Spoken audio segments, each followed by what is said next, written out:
بسم اللہ الرحمن الرحیم شروع کرتا ہوں اللہ کے نام سے جو بڑا ہی مہربان اور نہایت رحم کرنے والا ہے۔ امام علی علیہ السلام کی خدمت میں ایک شخص آ کے کہنے لگا، یا علی، کیا کوئی ایسا بھی عمل ہے جس سے موت ڈر جائے، بھاگ جائے؟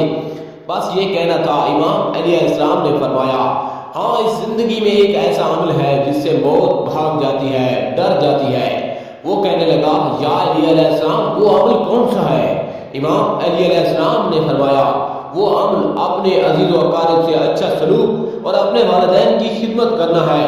یاد رکھنا، میں نے اللہ کے رسول صلی اللہ علیہ وآلہ وسلم سے سنا، جو انسان اپنے ماں باپ کی خدمت کرتا ہے، اپنے بزرگوں کا احترام کرتا ہے، اپنے عزیز و اقارب سے اچھا سلوک کرتا ہے، تو جب بھی اس کی موت کا وقت قریب ہوتا ہے، ملک الموت اس کے قریب نہیں آ پاتا، تب تک جب تک اس کے پورے گناہ معاف نہ ہوں، اور بار بار ملک الموت اللہ تعالیٰ کے دربار میں فریاد کرتا ہے کہ اے اللہ، اس مرنے والے انسان کے گناہ معاف فرما، کیونکہ اس نے اپنے عزیز و اقارب سے اچھا سلوک کیا ہے، اپنے والدین کی خدمت کی ہے، اور یوں اس انسان کے سارے گناہ معاف ہو جاتے ہیں اور وہ اللہ کی رحمت سے گزر کر جنت تک پہنچ جاتا ہے۔